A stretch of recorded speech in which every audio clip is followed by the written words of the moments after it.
And welcome to our channel. मुझे कहते हैं अरमीन और मेरा नाम है माहीन। आप देख रहे हो लास्ट रिएक्शंस। और आज की वीडियो आप लोगों को पता ही है कि किसकी है। ओके, बिल्कुल लोगों ने पढ़ लिया होगा टाइटल तो पता चल गया होगा। अगर आप नए आए हमारे चैनल पर, अगर आप चैनल पर नए हो तो चैनल को सब्सक्राइब कर दो, वीडियो को लाइक कर दो, कमेंट कर दो, शेयर कर दो, व्हाटएवर यू वांट।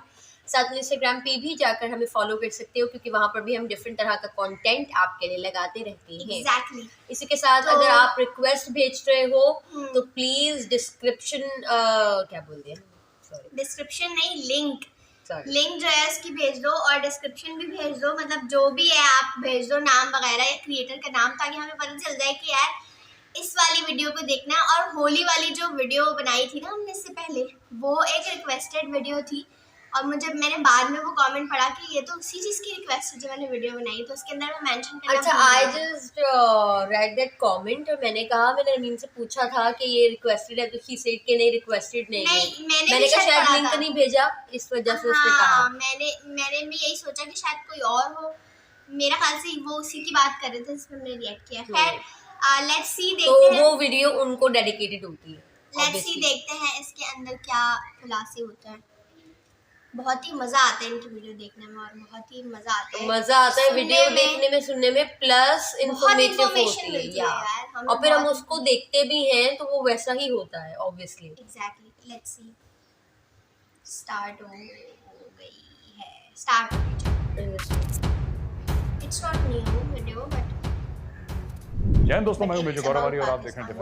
वीडियो को लाइक करिए, चैनल को सब्सक्राइब करिए, बेल आइकन दबाना बिल्कुल मत भूलिएगा। जय हिंद। मैं आज general Asim Munir, chief of army staff of the Pakistani army से मुखातिब हूं और जनरल साहब मैं आपसे कुछ बातें करना चाहता हूं। पहली बात तो ये कि जो भी 9 मई के बाद हुआ बतौर हिंदुस्तानी अच्छा हुआ। मैं इसमें झूठ क्यों बोलूं, बड़ा अच्छा लगा जब पाकिस्तान तहरीक इंसाफ वाले लोग घुस गए GHQ में, घुस गए कोर कमांडर के घर पे। फैसलाबाद में ISI का ऑफिस फूंक दिया, सरगोदा में एयरबेस को जलाया, डैमेज करा, उसकी दीवार तोड़ दी। क्वेटा में भी एयरफोर्स के बेस पे हमला हुआ और दीगर आपके स्ट्रेटेजिक जो फैसिलिटीज थी, एसेट्स थी, उनके ऊपर हमला करा गया। तो as an Indian, former Indian army officer मुझे बहुत अच्छा लगा। 4 जंगें हुई हैं आपकी और हमारी, 1947-48, 1965, 1971 और 1999 कारगिल। लेकिन मुझे कभी नहीं ऐसा लगा, या जो मेरी थोड़ी बहुत नॉलेज है तारीख के बारे में, हिस्ट्री के बारे में, इतिहास के बारे में, जनरल साहब कभी ऐसा मुझे याद नहीं है कि GHQ पर कभी अटैक हुआ इन 4 जंगों में, या किसी कोर कमांडर के घर के अंदर कोई घुस गया, ये बात सही कर रहे हैं, या कोई दफ्तर उड़ा दिया हो।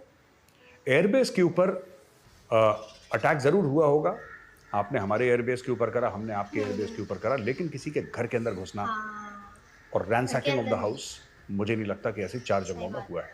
इमरान खान ने वो कर दिखाया जो वेरी ऑनेस्टली सर मैं कभी सपने में भी नहीं सोच सकता था जो इमरान खान ने कर दिया। कोई तवज्जो नहीं कर सकता ऐसी कि अगर आप अटेंशन दें इस पे, अगर आप तवज्जो दें इस चीज पे, कोई इतनी तवज्जो, अगर आप इन द सेंस दैट आप ये देखिए ना करा क्या इमरान खान ने, हुआ क्या। और मैं चाहूंगा आपका अटेंशन इधर, एक्सपेक्टेशंस बेसिकली। आप ये देखिए कि इमरान खान को अरेस्ट किया जाता है, जो मॉब होता है, जो भीड़ होती है, जो बहुत गुस्से में रहती है, जो चाहती है कि हमारे लीडर को पकड़ा है आपने, वो हमारी रेड लाइन है, हम आग लगा देंगे। वो सड़क चलती गाड़ियों पे आग लगाती है, वो दुकानों पे आग लगाती है, वो यू नो ऐसी मास। भारत में भी ऐसा हो चुका है, ऐसी बात नहीं है कि पाकिस्तान, हाँ भारत में ये सब नहीं हुआ कि किसी कोर कमांडर के घर में घुस गए, ये सब नहीं होता यहाँ पे हमारे। आपके प्राइम मिनिस्टर का घर जला दिया वहाँ पर, तो ऐसा सब नहीं होता भारत में, कभी नहीं हुआ आज तक। लेकिन हाँ ये बात जरूर है कि भारत में भी ऐसे दंगे फसाद हुए, दंगे फसाद होते हैं, नेचुरल दंगे फसाद होते हैं जन साहब। तो दुकानें जल गई, बसें जल गई, स्कूटर जल गया, मोटरसाइकिल जल गई, किसी बिल्डिंग में आग लगा दी और लूटपाट हो गई। मॉब ये सब काम करता है, ये मॉब्स अमेरिका में भी मॉब्स ये करते हैं, भारत में भी करते हैं और पाकिस्तान में भी करते चले आए थे। लेकिन जो 9 मई को हुआ वो मॉब एक्शन नहीं था, वो मॉब एक्शन नहीं था, वो एक मिलिट्री एक्शन था। मैं ये नहीं कह रहा कि हम लोगों ने करा है, no, I am not saying that. मैं जनरल साहब आपसे ये कह रहा हूं कि ऐसा वो बैठ के किसी ने प्लान करा है। आप भी फौजी हैं, मैं भी फौजी हूं, आप मुझसे कई डेकेड सीनियर हैं, तो मेरा और आपका नॉलेज का और एक्सपीरियंस का कोई मेल नहीं है। You are miles and miles ahead in terms of professional knowledge than me, this I will accept. लेकिन जनरल साहब मैं आपको एक बात बताना चाहता हूं, आप खुद सोचिए, बैठ के प्लान किया। हम लोगों को फौज में सिखाते क्या है, राइट? आइडेंटिफिकेशन ऑफ टारगेट्स होती है, और जब भी टारगेट होता है आईएफएफ होता है sir, IFF, identification of friend and फो।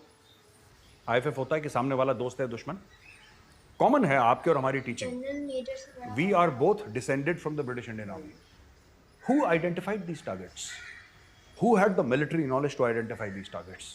आप जरा इसके ऊपर सोचिएगा कि ये बात ये नहीं कि इसने साजिश करी, उसने साजिश करी। वो साजिश वाजिश जिसने करी वो आप लोग कोर्ट ऑफ इंक्वायरी करेंगे, जनरल कोर्ट मार्शल बैठेगा, फिर आपको जो करना है करिएगा, वो आपका जो जैक ब्रांच है वो करेगी जो भी उसको करना है। And I am sure you have already pass the directions and it is well in progress.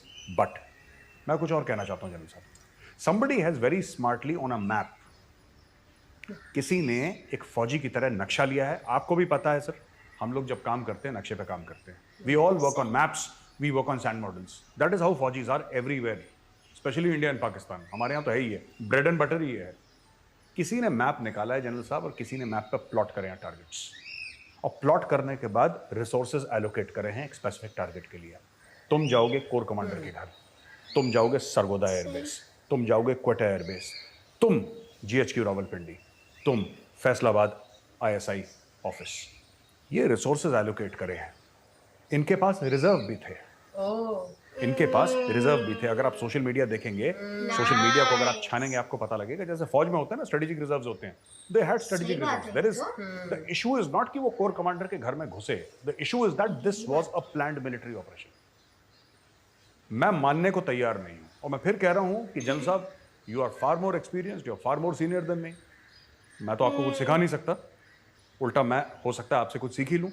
लेकिन this was a planned military operation, this was not political workers. Political workers may have been used, है ना, लेकिन एक planned military operation था। जिस तरीके से जिस सफाई से करा गया, अचानक टारगेट आइडेंटिफाई। सर्विसेज उस टाइम पे सर्विसेज, किसी को ये खबर नहीं थी। इमरान खान कह रहा था मैं अरेस्ट होऊंगा, अरेस्ट होऊंगा, अरेस्ट होऊंगा, लेकिन किसी को ये नहीं पता था कि उस वक्त, उस दिन, उस समय इमरान खान अरेस्ट हो जाएगा। This nobody knew. Late afternoon को इमरान खान अरेस्ट होता है, within 1 or 2 hours rioting breaks out and they know exactly where to go. खुद से कोई ऐसे नहीं कर सकता, ये they know exactly where to go. और ये सोचने वाली बात है सर, किसने प्लान करा, किसने टारगेट्स आइडेंटिफाई करे, किसने इनके स्ट्रेटेजिक रिजर्व्स बनाए, किसने इनको लॉन्च करा इनटू बैटल, किसने बोला कि तुम ये करोगे, यहाँ पे रुक जाना। This was a very very well planned operation. तो इसके बारे में आपको सोचना है। दूसरी चीज, जनरल साहब देखिए, मैं तो एक इंडियन आर्मी ऑफिसर हूँ, वेटरन हूँ। मैंने 1999 में I had left the army. अचानक मुझे बड़ी खुशी हुई, क्योंकि पाकिस्तानी फौज हमारी दुश्मन और हम आपके दुश्मन है सर, ये बात क्लियर है आपके और हमारे बीच में। At least you know, unlike civilians who say that हम दोस्त हैं या ऐसे, we are professional soldiers sir. और आपको ये बेहतर पता है कि मैदान जंग में जब होगा तो आप मुझे नहीं छोड़ेंगे, मैं आपको नहीं छोड़ूंगा। पहले से बोला जा रहा था कि जैसा भी होगा। मैं से मेरी मुराद इंडियन आर्मी का कोई भी अफसर होगा, या पाकिस्तानी फौज का जो आर्मी का जो भी अफसर होगा, फोर्सेस का आपका जो भी अफसर होगा, उनका दे प्ले टू विन, ये अंडरस्टैंडिंग है। लेकिन मैं ये भी कह दूं कि खुशी का इजहार करना चाहूँगा कि अच्छा लगा कि कोर कमांडर की पतलून को एक लकड़ी के ऊपर पूरा ऐसे घुमाया गया, जैसे झांकियाँ निकलती हैं ना। A procession was taken out with the corps commander's trousers, and it gave me a lot of happiness. GHQ के अंदर जब लोग घुसे, it gave me a lot of happiness. जब Pakistan descended into chaos, it gave me a lot of happiness, and I'm being very honest about it, Jan साहब। मैं झूठ नहीं बोलूंगा कि मुझे बड़ा बुरा लगा, ऐसा नहीं होना, मुझे कोई बुरा नहीं लगा। मुझे बहुत अच्छा में तो ये कहना है और है ही ऐसा ही है। मुझे बुरा कब लगा, मैं आपको ये भी बताना चाहता हूँ। और आपकी फौज हमारी फौज की दुश्मन है, फिर भी मुझे बुरा लगा जब जिन लोगों ने जान दी थी पाकिस्तान के लिए, जब उन लोगों के साथ गलत हुआ। खास तौर से कई लोग हैं उसमें, MM आलम का भी है और कई लोग हैं जो आपके शहीद थे, जिनके साथ गलत हुआ, जिनकी यादों के साथ गलत हुआ, जिनके जिनके जिनकी फोटोग्राफ्स थी, जिनके पुतले बनाए गए थे, स्टैचूज थे, उनके बुत थे, और काफ़ी चीज़ें तोड़ी गई। लेकिन सबसे बुरा जो मुझे लगा वो मुझे कैप्टन कर्नल शेर खान का लगा। मैंने पहले भी कहीं बात करी थी इसके मामले में कि कर्नल शेर खान वो नाम पे खरा उतरा, प्लीज यंगस्टर, प्लीज बताएं। पर वो नाम पे खरा उतरा ना। उसके माँ बाप ने उसका नाम शेर खान रखा था और गलत नहीं रखा था, उसका नाम उसका ठीक रखा था। He fought alone, he fought against the Indian army, हमारी फौज के खिलाफ लड़ा। लेकिन हम कैप्टन कर्नल शेर खान को सैल्यूट करते हैं। हम इसलिए सैल्यूट करते हैं क्योंकि उसका नाम ठीक है, उसके माँ बाप ने नाम ठीक दिया, शेर खान नाम दिया ना, बिल्कुल ठीक नाम दिया। वो लड़ा भी शेर की तरह और लड़ते लड़ते अपने मुल्क पे शहीद हो गया। कारगिल सही था, गलत था, परवेज मुशर्रफ साहब को कारगिल करनी चाहिए थी, नहीं करनी चाहिए थी, वो कैप्टन शेर खान की प्रॉब्लम नहीं है। दैट इज नॉट हिज और वॉज नेवर हिज प्रॉब्लम कि क्यों करा, पाकिस्तान ने ठीक करा, गलत करा। हम लोग कहते हैं ना, we quote charge of the light brigade, ours not to reason why, ours just to do and die. फौजी का काम यह है नहीं कि ऐसा क्यों हुआ, चलो मैं इसको एनालाइज करता हूँ। एनालिसिस हमारा काम नहीं है सर, हमारा काम है हुक्म मिला है, अगर ऊपर से हुक्म आ गया तो ठीक है सर, राइफल निकाली, ऊपर बैनर चढ़ाया एंड यू चार्ज। इधर यू किल द एनिमी और the enemy kills you, and victory is decided one way और the other. That is the teaching of the Pakistan army and that is the teaching of the Indian army too. लेकिन मुझे खराब लगा जब captain colonel शेर खान के साथ ऐसी चीज करी। किसी भी शहीद के साथ ऐसा नहीं करना, चाहे वो पाकिस्तान का शहीद भारत के साथ लड़ते लड़ते शहीद हो। It does not matter who the enemy is, the enemy could very well be India, it could very well be my country, उससे कोई फर्क नहीं पड़ता। जो मुल्क अपने शहीदों की इज्जत नहीं कर सकता, there is something wrong in that country. और आपको ये सोचना पड़ेगा कि कहां पे आप चले गए कि एक सियासतदान के दीवानेपन में लोग इतने पागल हो गए, इतने पागल हो गए कि यहां तक मुझे समझ में आता है कि कोर कमांडर के घर में घुस गए, which was a failure anyway. ऐसा नहीं होना चाहिए था, लेकिन that is not my problem. और मैं फिर बोल रहा हूं आपसे, मुझे अच्छा लगा, मुझे अच्छा लगा, लेकिन मुझे ये बहुत बुरा लगा। It really hurt me as a soldier when they disrespected, disregarded the memory of the fallen. ये किसी भी मुल्क में अलाउड नहीं है सर। मैं तो ऐसी फौज से हूं जिसने पाकिस्तानी सोल्जर्स को खुद सुपुर्द खाक करा है, नमाज जनाजा पढ़ा गया है। हमारे जो इंडियन आर्मी के मौलवी साहिबान थे, उन लोगों ने नमाज पढ़ी है और नमाज अदा करी है उनके लिए, और उनको दफनाया है कारगिल में। कितने 100 पाकिस्तानी फौजी अभी भी दफनाए गए हैं कारगिल की पहाड़ियों में, उनकी कब्रें हैं वहाँ पे इंडिया के अंदर। This we have done, I belong to that army and we are very very proud of that tradition sir, very proud of that tradition कि एक बार इंसान खत्म, दुश्मनी खत्म सर। लेकिन कहीं ना कहीं आपको सोचना पड़ेगा ऐसा हुआ निकल तो गए, किस तरीके से ऐसा हो गया कि इमरान खान की मोहब्बत में लोग ऐसे जुनूनी हो गए, ऐसे पागल हो गए, and like piranhas they attack their own martyrs. देखिए ये मामला जो है ना जनरल साहब, ये मामला सेटल डाउन हो जाएगा। आपने पाकिस्तान तहरीक इंसाफ लगभग तोड़ दी है, इमरान खान की कमर लगभग टूट चुकी है। इमरान खान पॉलिटिक्स में कल रहेगा नहीं रहेगा, पीटीआई रहेगी नहीं रहेगी, मुझे नहीं पता, इन सब सवालों के जवाब मेरे पास है नहीं। लेकिन कहीं ना कहीं 9 और 10 मई को the soul of Pakistan was torn apart by these people, the soul was torn apart. और मुझे 1 मिनट का गम नहीं है कि सरगोदा के एयरबेस में घुस गए, मेरे लिए बहुत बड़ा खुशी का मामला है। घुस गए, अच्छा था, फूंक देते आपके सारे फाइटर जेट्स, आपका पूरा क्वेटा का एयरबेस फूंक देते, बिल्कुल आग लगा देते। आप पारा में भी घुसना था इनको, आप पारा में भी आग लगानी थी आईएसआई हेडक्वार्टर्स को। लेकिन सर हम शहीदों की तस्वीरों को पैरों के तले रौंदना और अपने बूट से शहीदों के चेहरों पे मारना, उस कांच को तोड़ना जिसमें फोटोग्राफ अंदर है, और उनके कैसे जानवर पाल रखे हैं सर आपने। It was shocking. मतलब I, as an Indian Army soldier, I felt so bad that ये तुम लोग कर क्या रहे हो यार, क्या कर रहे हो तुम लोग, what are you doing to your country. अबे यार बाकी सब ठीक है सर, बाकी सब सरगोदा वरगोदा ये सब अपने को क्या लेने देना सर। जीएचक्यू आग लगाए आप लोग, जीएचक्यू में आपका जीएचक्यू है, आई डोंट केयर।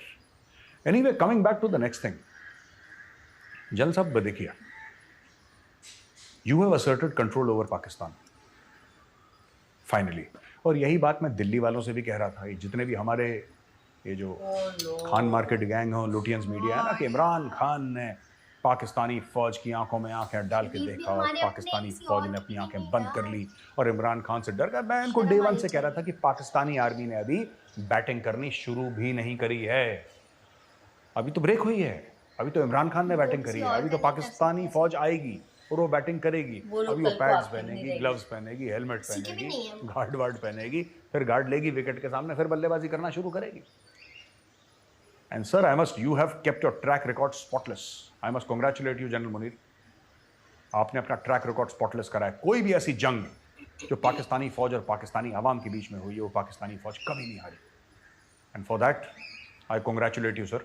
ठोक दिया आपने पाकिस्तान तहरीक इंसाफ को, जो कि होना था, जो कि होना था। आपकी तारीख ऐसी है कि आप लोग खुद क्रिएट करते हैं, ये खुद क्रिएट करते हैं, जुल्फिकार भुट्टो जैसे क्रिएट करते हैं, जो कि फिर आप ही की पीठ में खंजर देते हैं। ठीक है, आप नवाज शरीफ क्रिएट करते हैं जो आपके खिलाफ खड़ा हो जाता है, आप इमरान खान क्रिएट करते हैं जो आपके खिलाफ। आपको सोचना पड़ेगा कि आपकी हर पॉलिटिकल एक्सपेरिमेंट फेल क्यों होती है।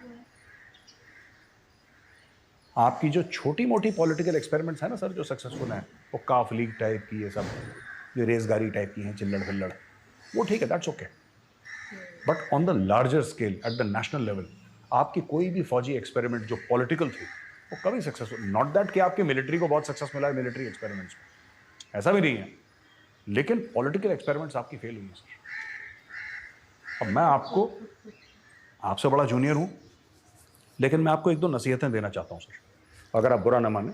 And sorry for saying all this, जैसा मैंने बोला आप मुझसे बहुत सीनियर हैं, लेकिन फिर भी अगर आप चाहते हैं दिल से कि पाकिस्तान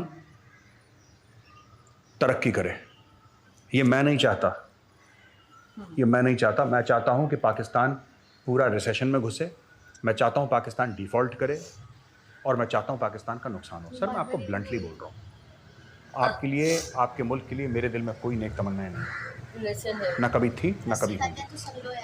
जितना आप परेशान होंगे उतना मैं खुश होऊंगा, लेट्स बी वेरी क्लियर। लेकिन फिर भी मैं एक सलाह देना चाहता हूँ, आप 5 चीज़ें करिए, पाकिस्तान अपने पैरों पर खड़ा हो जाएगा। सबसे पहले अपने लोगों को गलत हिस्ट्री पढ़ाना बंद करिए। लोग मानते नहीं हैं, लेकिन मैं ये मानता हूं कि अगर कोई चीज़ इन्वेंट करनी है, कोई चीज़ इजाद करनी है, तो उसमें साइंस काम आती है, लेकिन अगर आपको कौम बनानी है ना, तो उसमें हिस्ट्री काम आती है। जब आप लोगों को गलत हिस्ट्री पढ़ाएंगे ना जनरल, जब आप लोगों को ये बताएंगे कि हमने इस तरीके से पाकिस्तान लिया, उस तरीके से पाकिस्तान लिया, तो आप लोगों के जो दिमाग है उसमें गलत फहमियाँ पैदा कर रहे हैं, और ये गलत फहमियाँ ज़्यादा चलती नहीं है, फिर लोग उसको कवर अप करने के लिए झूठ बोलते हैं। तो पहले अपनी हिस्ट्री ठीक करिए, और पाकिस्तान स्टडीज़ की जो बकवास है इसको जनरल साहब बंद करिए। नंबर 2, डुअल सिटीजनशिप अपनी कंट्री में बंद करवाइए। जितने भी आपके लकड़बग्गे हैं ना, जिनके पास 2-2 पासपोर्ट हैं, आप मना करिए। सबसे पहले you have the authority to do it. आप बोल दीजिए साहब डुअल पासपोर्ट नहीं चलेगा पाकिस्तान में, either you are loyal to Pakistan और you are loyal to UK. ये डबल लॉयल्टीज नहीं चल सकती, ये आपके मुल्क को खा बैठी। तीसरी चीज, अगर आप ये कहते हैं कि आपको निकलना है पॉलिटिक्स से, आपने बोला न्यूट्रल है, न्यूट्रल है, कमर जावेद बाजवा साहब ने बोला न्यूट्रल है, क्यों इमरान खान ने भरोसा नहीं करा? क्योंकि इमरान खान को पता था आप न्यूट्रल नहीं है, और आज जो चल रहा है वो इसका सबूत है कि आप लोग न्यूट्रल नहीं है। और सबसे बड़ी चीज़, जो तीसरी चीज़ आप जो कर सकते हैं ना, हर एक कंट्री में, हर एक मुल्क में फॉरेन इंटेलिजेंस और डोमेस्टिक इंटेलिजेंस एजेंसीज अलग होती हैं। चाइना में अलग हैं, अमेरिका में आपको पता है FBI डोमेस्टिक इंटेलिजेंस देखती है, CIA बाहर का इंटेलिजेंस देखती है। यूके में आपको पता है MI6 MI7 foreign and domestic, you are very well aware, अंदर का और बाहर का। उसी प्रकार से भारत में आपको पता है IB और टेररिज्म के लिए NIA। अलग अलग मैं इंटरव्यू, कहूँगा सिर्फ यार। आपका मुल्क है जहां पे ये सबसे बड़ी परेशानी है।